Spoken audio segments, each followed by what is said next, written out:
so, I'm going to turn to each of the panelists one by one to leave us with a final soundbite, a few words, piece of advice, some words of wisdom, just to take away. So a final takeaway message for the evening. So we'll start with Danny, as he's next to me on the screen.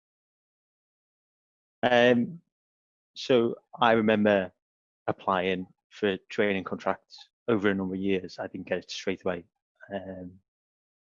And I was actually listening to podcasts at that time as well, trying to build up my commercial awareness.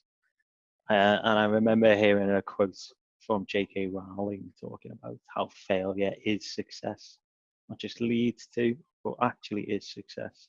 Her point was that, even by setting yourself a goal that it's possible to fail against, you've already succeeded in at least setting yourself a goal. And so therefore, moving forwards, and that, there is the common cliche that failure leads to success because you're learning every time. But I think as lawyers in particular, until you reach the very top of your career, you're often handed in work to be absolutely torn apart, whether by the other side, by judges, by a supervisor, an associate, or by a partner. For us, that is what life is about, and it is about relishing that challenge and understanding that every setback, every rejected training contract application is practice for when you're sitting here as an associate and you're handed back a draft covered in red pen.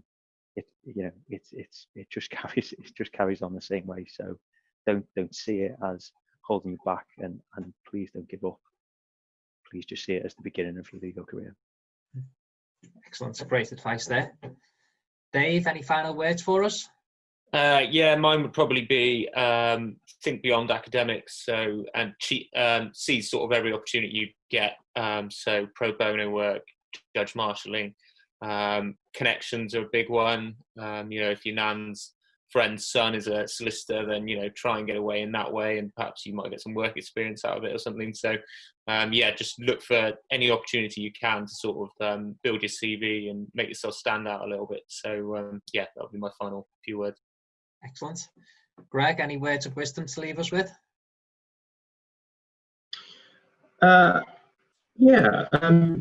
Just basically building on what's been said. It's difficult. Getting a trading contract, I found very difficult, and it took me at least 2 or 3 cycles of applications to get one. But really, just don't give up if that's what you want to do. Have confidence in yourself, and prepare for every sort of assessment centre, every application, and treat it as a learning experience, because some of the hardest assessment centres and the ones that I did and I thought, that went absolutely terribly, actually, I didn't get them, but they were so good for a learning experience and thinking, well, next time I know what not to do.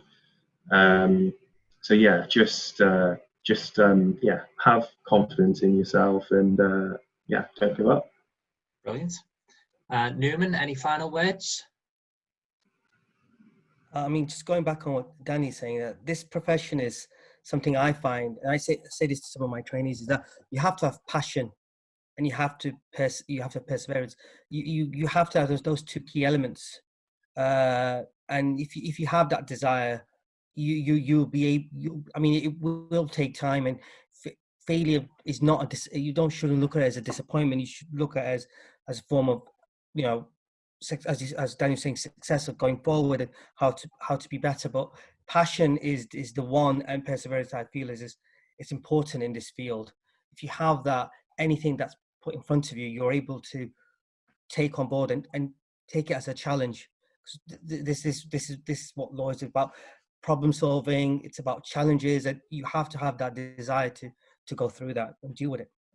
Excellent, very good advice there. And lastly, we'll turn to Stephen.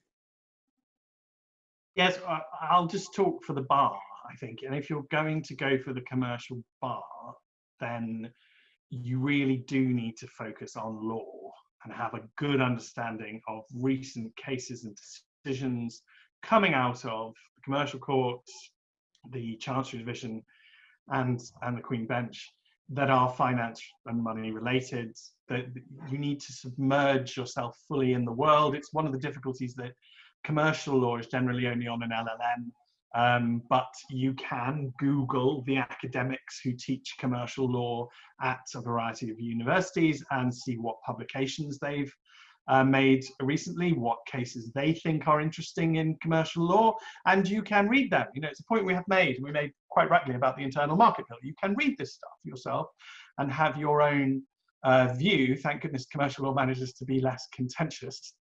And I think that's a good thing. But that, I think, is the way. And then echoing David, that, you know, you will need to still be able to demonstrate a fully rounded CV. Mooting, I mean, I cannot say mooting enough. It is so strange to see somebody applying for pupillage who has not mooted. That is, you know, that is just, you must moot. And then the pro bono stuff and the other things I've suggested in the YouTube video are good ways, I suggest, of broadening yourself around. But fully submerge yourself into law and commercial law is the best advice I can give for our bit of the bar. Just a quick thank you once again to everybody that's been here. The event tonight has been sponsored by publicspeakingtuition.com. And with that, I will bid you all a good night. Thank you.